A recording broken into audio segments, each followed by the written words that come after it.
హరీష్ రావు కవితల మధ్య ఒక యుద్ధమే నడుస్తోంది.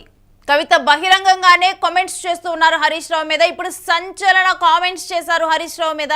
హరీష్ నక్క చిత్తులు మారి అంటే కూడా కవిత కామెంట్స్ చేశారు. హరీష్ తో కేసీఆర్ కు ప్రమాదం అని చెప్పి కవిత అంటూ ఉన్నారు.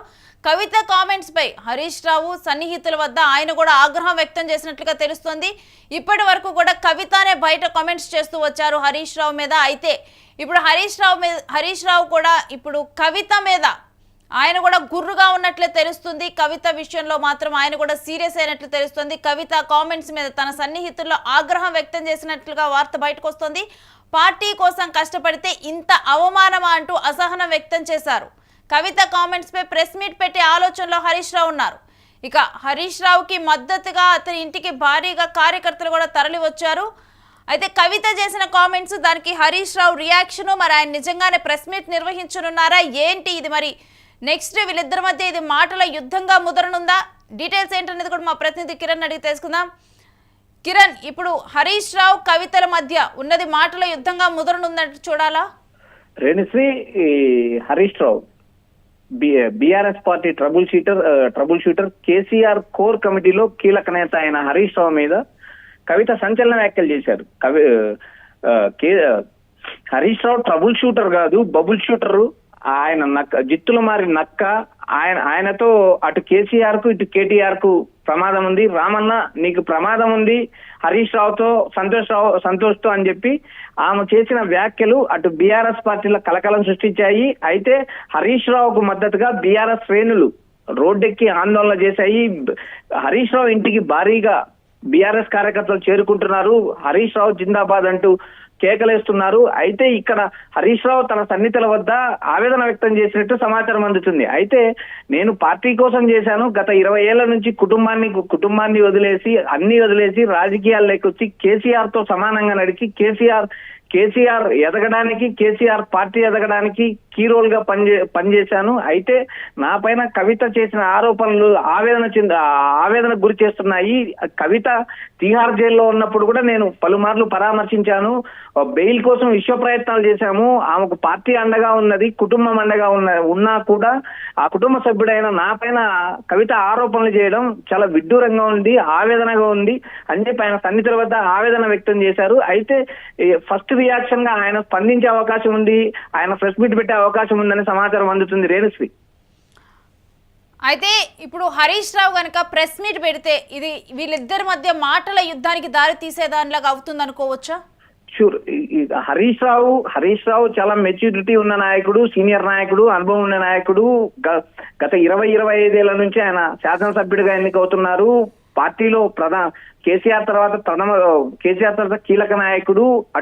అటు కవిత చేసిన టార్గెట్ గతంలో కేటీఆర్ వర్సెస్ కవిత జరుగుతున్న యుద్ధం అటు తిరిగి ఇటు తిరిగి కేసీఆర్ కోర్ టీమ్ అయిన సంతోష్ హరీష్ రావు మీదకి మళ్లించింది. ఎక్కడైతే బీఆర్ఎస్ శ్రేణులు కాళేశ్వరం ప్రాజెక్టు పైన అవినీతి జరగలేదు, తెలంగాణ ప్రాంతానికి నీళ్లు వచ్చాయి, పైర్లు పండాయి, ఈ రైతులు అభివృద్ధి చెందారు, అటువంటి కాళేశ్వరం ప్రాజెక్టు వల్ల రైతులకు మేలు జరిగితే అక్కడ అవినీతి జరిగిందని చెప్పి కాంగ్రెస్ ప్రభుత్వము సిబిఐకి ఇచ్చింది. సిబిఐని దర్యాప్తు చేయమని ఇచ్చింది. అయితే ఇక్కడ అసలు అవినీతి జరగలేదని బీఆర్ఎస్ పార్టీ వాదిస్తూ ఉంటే అందుకు విరుద్ధంగా కాంగ్రెస్ కు అనుకూలంగా కవిత వ్యాఖ్యలు చేయడం బీఆర్ఎస్ పార్టీలో ఆందోళన రేకెత్తిస్తుంది. అవినీతి జరగలేదని చెబుతున్న బీఆర్ఎస్ పార్టీకి కవిత అవినీతి జరిగింది, ఈ అవినీతికి ప్రధాన కారణం హరీష్ రావు, సంతోష్ అని చెప్పి వ్యాఖ్యలు చేయడంతో బీఆర్ఎస్ పార్టీ డిఫెన్స్ లో పడింది. రేణుశ్రీ, అయితే కిరణ్, తన అన్న మీద అదేవిధంగా తన తండ్రి మీద కవిత ఎటువంటి వ్యాఖ్యలు కూడా చేయటం లేదు, కానీ చుట్టూ ఉన్న వారి మీద మాత్రం తను పెద్ద ఎత్తున కూడా వ్యాఖ్యలు చేస్తూ ఉన్నారు. మరి కొంతమంది వ్యక్తుల బండారం బయట పెడతాను అన్నట్లుగా కూడా కవిత నిన్న ప్రెస్ మీట్ లో మాట్లాడటం జరిగింది. అంటే వీరే తన తండ్రికి, తన అన్నకి, పార్టీకి దూరం అయ్యేందుకు వీరంతా పావులు కదిపారు అని కవిత భావిస్తోందా? రేణుశ్రీ, కవిత లిక్కర్ కేసులో నుంచి బయటకు వచ్చిన తర్వాత ఆమె వ్యవహరించిన తీరు, ఆ పార్టీ పట్ల ఆమె వ్యవహరించిన వ్యవహారాలు చూసినప్పుడు ఆమె వివాదాస్పదంగా మాట్లాడింది. ఏ అంశాన్ని తీసుకున్నప్పటికైనా బీసీ రిజర్వేషన్ కావచ్చు, ఇంకొక విషయం కావచ్చు, బీజేపీతో సంబంధాలు ఉన్నాయని మాట్లాడిన వ్యవహారం కావచ్చు, ఆమె పార్టీ నుంచి బయటికి వెళ్లాలనే ఉద్దేశంతోనే అటు కాంగ్రెస్ కి ఇటు బీజేపీకి మేలు జరిగేలా వ్యాఖ్యలు చేసిందనేది బీఆర్ఎస్ పార్టీ ఆరోపిస్తుంది. అయితే లిక్కర్ కేసు నుంచి ఆమెను బయటికి తెచ్చిన కేసీఆర్ పట్ల ప్రేమ చూపిస్తూనే మీ KCR coterie KCR core team లో కీలక నాయకులను టార్గెట్ చేసింది. గతంలో ఏదైతే హరీష్ రావు కంటే ముందు కేటీఆర్ వర్సెస్ కవితగా యుద్ధం నడిచేది. అయితే వీరిరువురు ఆధిపత్య పోరును పార్టీ శ్రేణులు లైట్ తీసుకున్నాయి. ఎప్పుడైతే హరీష్ రావును టార్గెట్ చేసుకుని కవిత మాట్లాడడంతో బీఆర్ఎస్ పార్టీ శ్రేణులు ఆందోళన వ్యక్తం చేశాయి. ఆమె ఫ్లెక్సీలు తగలబెట్టాయి, ఫోటోలు తీసేశారు. బీఆర్ఎస్ సోషల్ మీడియా నుంచి ఆమెకు సంబంధించిన వ్యవహారాలన్నీ రిమూవ్ అయ్యారు. సోషల్ మీడియా యాక్టివిస్ట్ కూడా ఆమె ఖాతాను, ఏ ట్విట్టర్ ఖాతాను కానీ ఇతర సోషల్ మీడియా అకౌంట్స్ అన్ఫాలో చేశారు. ఎక్కడైతే ఆమె పార్టీ విధేయతను దాటి ఆమె పార్టీ పైన ఆరోపణలు చేయడంతో ఆమె పైన ఏదో ఒక చర్య తీసుకోవాలని చెప్పి కేసీఆర్ పైన ఒత్తిడి పెరిగింది. ఎక్కడైతే బీఆర్ఎస్ పార్టీకి నష్టం జరుగుతుంది కాబట్టి, ఆమె వ్యాఖ్యల పట్ల బీఆర్ఎస్ కి నష్టం జరుగుతుంది కాబట్టి చర్యలు తీసుకోవాలని చెప్పి కేసీఆర్ ఒక నిర్ణయానికి వచ్చాడు. కేసీఆర్ నిర్ణయానికి వచ్చిన తర్వాత కూడా ఆయన పలుమంది పార్టీ నేతలను పిలిపించుకొని ఎర్రవల్లి ఫామ్ హౌస్ పిలిపించుకొని మాట్లాడారు. 1 రోజు 2 రోజులు మాట్లాడిన తర్వాత బీఆర్ఎస్ పార్టీ కీలక నిర్ణయం తీసుకుంది. ఆమెపై బహిష్కరణ వేటేయాలని నిర్ణయం తీసుకోవడము, ఆమె ఎమ్మెల్సీ పదవికి ఆమె మండలి చైర్మన్ గుత్తా సుఖేందర్ రెడ్డికి రాజీనామా పంపించింది. అయితే నేడు ఈ రోజు ఉదయం గుత్తా సుఖేందర్ రెడ్డి అపాయింట్మెంట్ ఆమె అడిగినట్టు మనకు సమాచారం అందుతుంది రేణుశ్రీ. అయితే కిరణ్, ఇప్పుడు కవిత ఒకసారి పార్టీ నుంచి సస్పెండ్ అయిన తర్వాత ఆ పార్టీలో ఉన్నవారు కానీ వాళ్ళందరూ కూడా కవిత మీద అంతకు ముందర కన్నా కానీ ఇప్పుడు మరింత ఎత్తున కూడా వ్యాఖ్యలు చేస్తూ ఉన్నారు. ఇప్పుడు గనక ఆ పార్టీలో పరిణామం చూసుకుంటే ఇప్పటి వరకు కల్వకుంట్ల కవిత అన్నవారు ఇప్పుడు సడన్ గా కూడా కవిత భర్త పేరుతో, ఇప్పుడు కవిత భర్త ఇంటి పేరుతో పిలుస్తూ ఉన్నారు. కవిత నిన్న ప్రెస్ మీట్ లో కూడా చెప్పింది మరికొంతమంది వ్యక్తుల బండారం బయటకు వస్తుంది.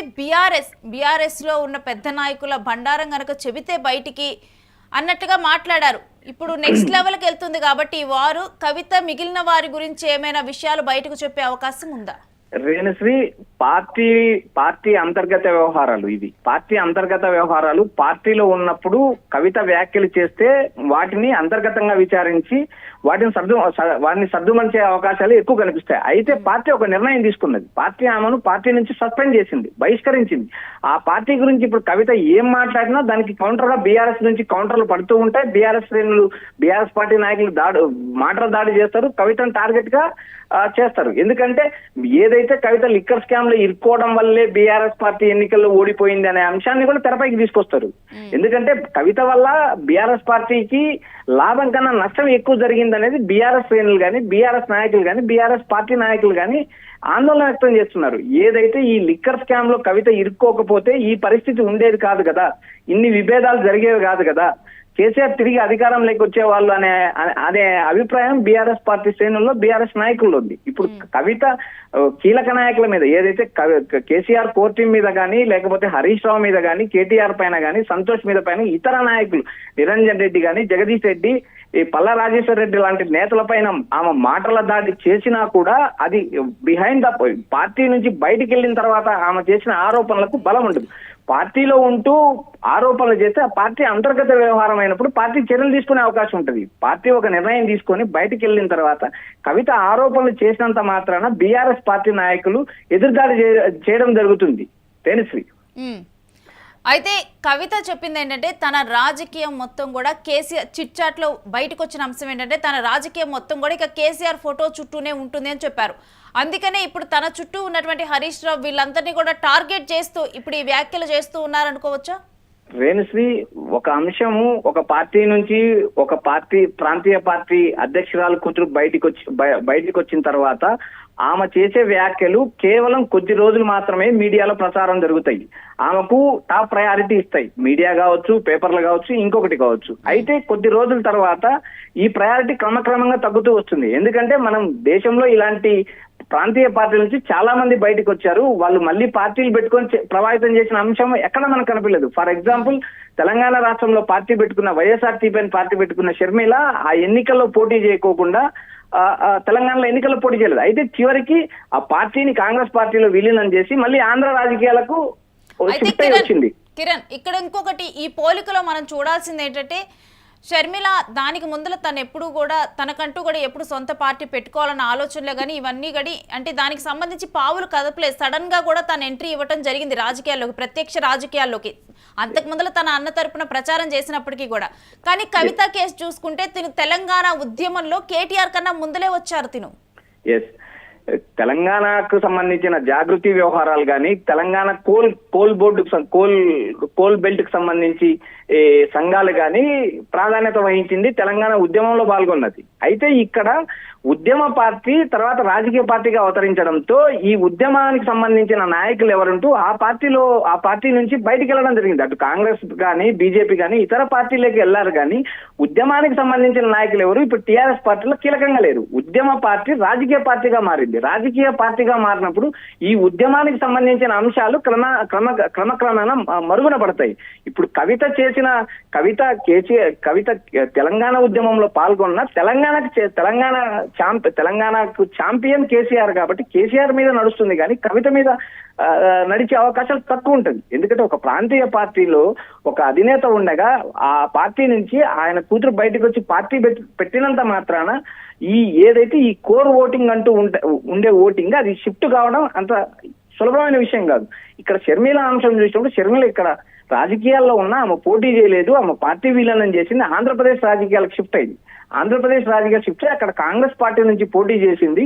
అందులో కొన్ని స్థానాల్లో ఎక్కడైతే ఆంధ్రప్రదేశ్ లో కొన్ని స్థానాల్లో కాంగ్రెస్ పార్టీ పోటీ పెట్టడం వల్ల కాంగ్రెస్ పార్టీకి వచ్చిన ఓట్ల వల్ల కొంతమంది వైసీపీ అభ్యర్థులకు నష్టం జరిగింది. అంతో ఇంతో జగన్ కు షర్మిల వల్ల నష్టం జరిగింది 2024 ఎన్నికల్లో మనం అనుకోవచ్చు. ఇక్కడ ఆ పరిస్థితి ఉండదు. ఎందుకంటే 2028లో ఎన్నికలు జరుగుతాయి కాబట్టి ఈ రోజు ఎన్నికలు జరిగే పరిస్థితి. ఒకవేళ స్థానిక సంస్థల ఎన్నికలు జరిగినా కొంత మేరకు ప్రభావం ఉంటుంది కానీ అది చివరి 3 సంవత్సరాలు ఈ పార్టీ బిల్డ్ చేసుకోవడం నిలబెట్టుకోవడం అనేది అంత తేలికైన విషయం కాదు. వేణుశ్రీ. రైట్ కిరణ్, అయితే ఇప్పటికే హరీష్ రావు మీద కామెంట్స్ చేసినందుకు కూడా హరీష్ రావు కూడా తన వర్గంలో అంటే చూస్తే కవితకు కానీ ఇప్పుడు హరీష్ రావు కానీ మోస్ట్లీ కూడా కామన్ ఫ్రెండ్సే ఉంటారు, ఫ్యామిలీ ఫ్రెండ్స్ అయినా కానీ వీళ్ళందరినీ చూస్తే. అయితే వీటి మీద ఇంటర్నల్గా ఆయన ఆగ్రహం వ్యక్తం చేశారు అని తెలుస్తూ ఉంది. కార్యకర్తలు కూడా ఆయన ఇంటికి పెద్ద ఎత్తున చేరుకుంటున్నారన్న వార్త వస్తుంది. హరీష్ రావు ఆవేదన చెందుతున్నారు. కవితకు సంబంధించిన వ్యవహారాల్లో చాలా అండగా ఉన్నారు, మద్దతుగా నిలబడినారు. లిక్కర్ కేసులో బెయిల్ రావడానికి కూడా హరీష్ రావు తీవ్ర కృషి చేశారు. తీహార్ జైలుకి వెళ్లి పలుమార్లు పరామర్శించారు, ఢిల్లీలో ఉన్నారు. ఆమెకు సంబంధించిన వ్యవహారాలు చూస్తూ ఆమెను బయటికి తీసుకురావడానికి విశ్వ ప్రయత్నాలు చేశారు హరీష్ రావు. అలాంటి హరీష్ రావును బీఆర్ఎస్ పార్టీకి ట్రబుల్ షూటర్ అయిన హరీష్ రావును బబుల్ షూటర్ అనడము, తర్వాత పెద్ద యాక్టర్ అనడము, ఇలాంటి కొన్ని పదాలు చూసినప్పుడు హరీష్ రావు అభిమానులకు కావచ్చు, బీఆర్ఎస్ శ్రేణులకు కావచ్చు నిజంగా అది బాగా కలిగించే అంశం అనేది అందరికీ తెలిసిన విషయమే. ఒకవేళ పార్టీలో ఇంటర్నల్ గా కానీ లేకపోతే హరీష్ రావు వర్సెస్ కవితకు విభేదాలు ఉంటే అది కూర్చొని పరిష్కరించుకోవాలి కానీ 4 గోడల మధ్య పరిష్కరించిన అంశాన్ని ఆమె మీడియాకి ఎక్కింది. హరీష్ రావు టార్గెట్ గానే వ్యవహారం, హరీష్ సంతోష్ టార్గెట్ గా వ్యవహారం నడిపింది. ఓవరాల్ గా చూసుకున్నప్పుడు కేసీఆర్ కోర్ టీం ఏదైతే కేసీఆర్ చుట్టూ ఉండే 7-8 మంది కోర్ టీం నాయకులను టార్గెట్ చేసుకుంటూ వస్తుంది. ఫస్ట్ జగదీష్ రెడ్డి, సూర్యాపేట ఎమ్మెల్యే జగదీష్ రెడ్డిని టార్గెట్ చేసింది, తర్వాత హరీష్ రావు, తర్వాత కేటీఆర్ ను టార్గెట్ చేసింది, తర్వాత హరీష్ రావు, సంతోష్ రావుని ఇప్పుడు టార్గెట్ చేస్తుంది. ఓవరాల్ గా కేసీఆర్ అంటే నాకు ప్రేమ, మా నాన్నని ఫోటో పెట్టుకొని నేను రాజకీయం నడిపిస్తాను, మా నాన్నే ఆదర్శం అంటూ తన తండ్రి చుట్టూ ఉండే కోర్ కమిటీ సభ్యులు అందరినీ టార్గెట్ చేసుకుని విమర్శలు చేయడం వల్ల బీఆర్ఎస్ పార్టీకి నష్టం జరిగే అవకాశాలు ఉన్నాయి. కాబట్టి నష్టం జరిగింది కాబట్టి ఆమె సస్పెండ్ చేయాల్సిన అవసరం ఉందని చెప్పి బీఆర్ఎస్ నేతలు కానీ కేసీఆర్ కానీ కీలక నిర్ణయం తీసుకోవడంతో ఆమె పార్టీ నుంచి సస్పెండ్ చేయడం జరిగింది. Renusri. Right, thanks for the details Kiran. So Kavitha party నుంచి బయటకు వచ్చినప్పుడు పార్టీలో ఉన్నప్పటి నుంచి కూడా తను పలు నాయకుల మీద తను కీలకమైన వ్యాఖ్యలు చేస్తున్నారు, బలమైన నాయకుల మీద కీలకమైన వ్యాఖ్యలు చేస్తున్నారు. అయినప్పటికీ కూడా హరీష్ రావు మీద ఎప్పుడైతే వ్యాఖ్యలు ఈ విధంగా కూడా బయట నక్కలు మారి జిత్తులు మారి నక్క అంటూ కూడా హరీష్ రావుని మాట్లాడటం, ట్రబుల్ షూటర్ కాదు బబుల్ షూటర్ అంటూ కూడా మాట్లాడటం, వీటన్నిటి మీద కూడా హరీష్ రావు కార్యకర్తలు కానీ ఆయన అభిమానులు కానీ ఇటు ఒకంత కోపమే వ్యక్తం చేస్తూ ఉన్నారు. ఒకవైపు అందుకనే పార్టీ నుంచి సస్పెండ్ చేసిన తర్వాత కూడా కవితను పార్టీ నుంచి సస్పెండ్ చేస్తే వాళ్ళందరూ సంబరాలు చేసుకున్నారు. ఎందుకంటే హరీష్ రావుకు ఉండే కార్యకర్తలు కానీ అది కానీ ఆయన చరిష్మా చూసి అంటే కేవలం హరీష్ రావు వ్యక్తిత్వాన్ని ఆయన్ని ప్యూర్గా కూడా అభిమానించే వాళ్ళు హరీష్ రావు వెంట ఉంటారు. కాబట్టి హరీష్ రావుని ఏదైనా మాట అంటే మాత్రం కార్యకర్తల నుంచి కానీ జనాల నుంచి కానీ వెంటనే రియాక్షన్ వస్తూ ఉంది కవితకి. అదేవిధంగా ఇప్పుడు హరీష్ రావు కవిత చేస్తున్న వ్యాఖ్యల మీద అంటే తను చేస్తున్న వ్యాఖ్యలు గతంలో చూసుకున్నా కానీ ఏ విషయంలో అయినా కానీ బీఆర్ఎస్ పార్టీలో ఉన్నప్పుడు హరీష్ రావు అండగా ఉంటూ వచ్చారు. అలాంటి నా మీద వ్యాఖ్యలు చేస్తున్నారంటూ కూడా తను ఆగ్రహం వ్యక్తం చేసినట్లు ఇంటర్నల్గా తన వర్గీయుల మధ్య ఆగ్రహం వ్యక్తం చేసినట్లు తెలుస్తుంది. ఇదే అంశం మీద హరీష్ రావు ప్రెస్ మీట్ పెట్టనున్నట్లుగా కూడా తెలుస్తుంది. ఒకవేళ హరీష్ రావు కనుక ప్రెస్ మీట్ పెడితే అక్కడ ఏ అంశాలు ఈయన మాట్లాడతారు. ఆ తర్వాత దీనికి డెఫినెట్గా కూడా కవితనైతే అస్సలు ఊరుకునేదే లేదు. ఎవరు ఏం మాట్లాడినా కానీ దానికి కౌంటర్ ఇవ్వడానికి కానీ లేకపోతే వాళ్ళు మాట్లాడక ముందులే కవిత మాట్లాడేందుకు కానీ సిద్ధమయ్యారు. మరి ఆ తర్వాత కవిత ఎలాంటి కౌంటర్ ఇస్తారు, ఆ తర్వాత ఇది వీరిద్దరి మధ్య మాటల యుద్ధంగా మారుతుందా ఏంటి అనేది కూడా ఇప్పుడు ఒక ఉత్కంఠ ఒక వెయిటింగ్ లాగా మారింది. ఇప్పుడు బీఆర్ఎస్ పార్టీలో తెలంగాణ పాలిటిక్స్ ఒక్కసారిగా కూడా హీట్ రాజేసుకునే బీఆర్ఎస్ పార్టీ మీదే ప్రజెంట్ తెలంగాణలో ఆసక్తి మొత్తం నెలకొని ఉంది. కవిత ఎప్పుడైతే బహిష్కరణకు గురయ్యారో ఆ తర్వాత పరిణామాలన్నీ కూడా జనాలందరూ కూడా చాలా క్లీన్గా అబ్జర్వ్ చేస్తున్నారు. ఎవరి మీద ఏ కామెంట్స్ చేస్తున్నారు, నెక్స్ట్ ఇది ఏ మలుపు తిరుగుతుంది ఏంటి అనేది కూడా ఉత్కంఠగా ఎదురు చూస్తున్న సందర్భం అయితే నెలకొని ఉంది. ఫార్మాట్లో చైర్మన్ గారిని పెద్దల్ని రిక్వెస్ట్ చేసేది ఒకటే, ఈయన చేస్తున్న నక్క జిత్తుల్ని దయచేసి గమనించండి. ఇలా నేను బయట పోతా కావచ్చు, నాదేముంది ఉద్యమంలోకి వెళ్ళి వచ్చినా మళ్ళీ ఉద్యమంలోకే పోతా, నాకు భయం ఏముంటుంది, నాకు ఎన్నడూ పదవుల మీద ఆశ లేదు.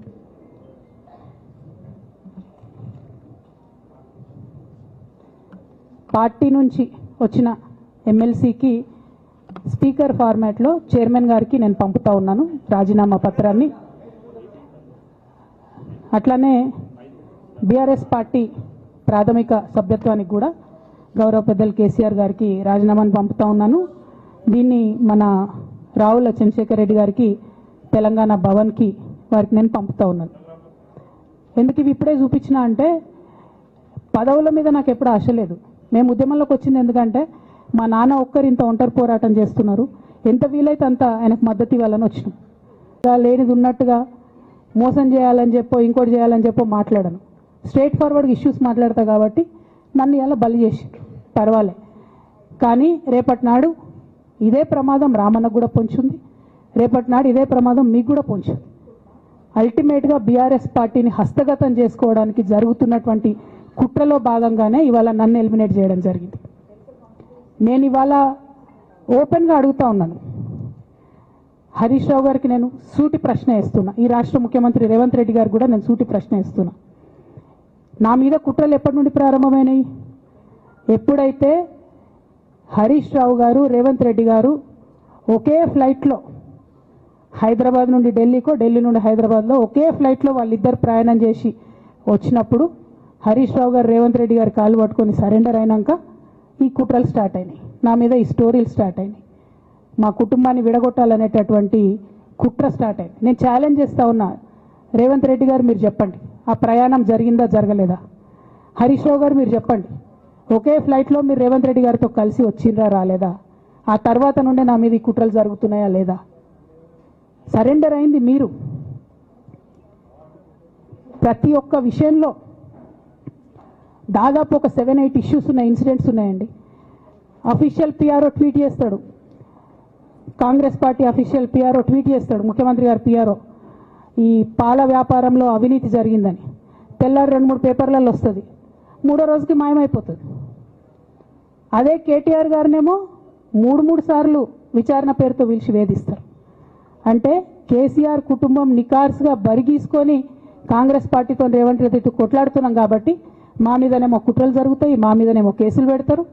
మీ మాత్రం 1 or 2 days హెడ్లైన్స్ వస్తే తర్వాత న్యూస్ గాయబవుతుంది. ఎన్ని జరగలే చెప్పండి హరీష్ రావు గారి విషయంలో? ఫస్ట్ పాల వ్యాపారం మీద ఏమొచ్చినాయి ఆరోపణలు?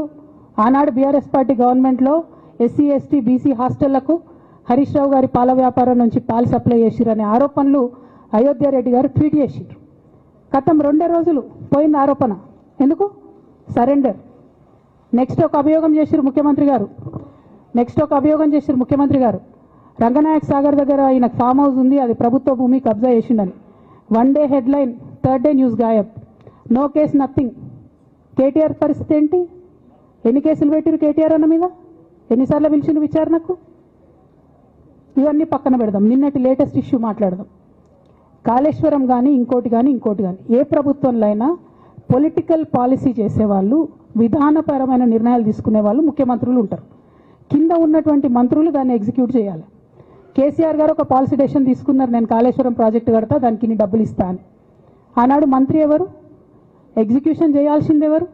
2014 నుంచి 2018 వరకు తుమ్మిడిహెట్టి దగ్గర నుంచి మేడిగడ్డకు స్థలం మార్చినప్పుడు మంత్రి ఎవరు? ప్రాజెక్టులు డిసైడ్ చేసినప్పుడు మంత్రి ఎవరు? అన్ని మీటింగ్లు, టెక్నికల్ ఇష్యూస్ చూసుకోవాల్సింది ఎవరు? ఇవన్నీ రేవంత్ రెడ్డి గారు మాట్లాడారు. నేను మొత్తం అసెంబ్లీ స్పీచ్ చూడరు మీరు, వీళ్ళ మ్యాచ్ ఫిక్సింగ్ అనేది మీకు తెలిసిపోతుంది. ఏం మాట్లాడరు ఆయన.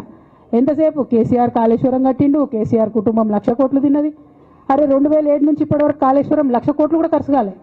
1,00,000 కోట్లు ఖర్చు కాని ప్రాజెక్టులో 40 లక్షల ఎకరాలకు నీళ్ళీయంగా కూడా 1,00,000 కోట్ల అవినీతి అయింది అంటారు రేవంత్ రెడ్డి గారు. దాన్ని మళ్ళీ ఓన్లీ కేసీఆర్ గారి గురించి చెప్తారు, హరీష్ రావు గారి గురించి మాట్లాడరు. ఎందుకంటే ఇంటర్నల్ అండర్స్టాండింగ్ ఉంది వీళ్ళిద్దరికి. నేను రామన్నను ఒకటే రిక్వెస్ట్ చేస్తున్నా, అన్న ఇవాళ మీతో బాగున్నట్టు వాళ్ళు నటించవచ్చు, హరీష్ అన్న కావచ్చు, సంతన్న కావచ్చు, కానీ వాళ్ళు మన మంచి కోరుకునే వాళ్ళు కాదు. వాళ్ళు తెలంగాణ ప్రజల మంచి కోరుకునే వాళ్ళు కాదు. వాళ్ళు కేసీఆర్ గారి మంచి కోరుకునే వాళ్ళు కాదు. వాళ్ళను మీరు దూరం పెట్టి రాజకీయంగా తెలంగాణ రాష్ట్ర సమితిలో ఇప్పుడు గారిని పెద్దల్ని రిక్వెస్ట్ చేసేది ఒకటే, ఈయన చేస్తున్న నక్కజిత్తుల్ని దయచేసి గమనించండి. ఇవాళ నేను బయట పోతా కావచ్చు, నాదేముంది, ఉద్యమంలోకి వెళ్ళి వచ్చినా వాళ్ళ ఉద్యమంలోకే పోతా, నాకు భయం ఏముంటుంది, నాకు ఎన్నడూ పదవుల మీద ఆశ లేదు.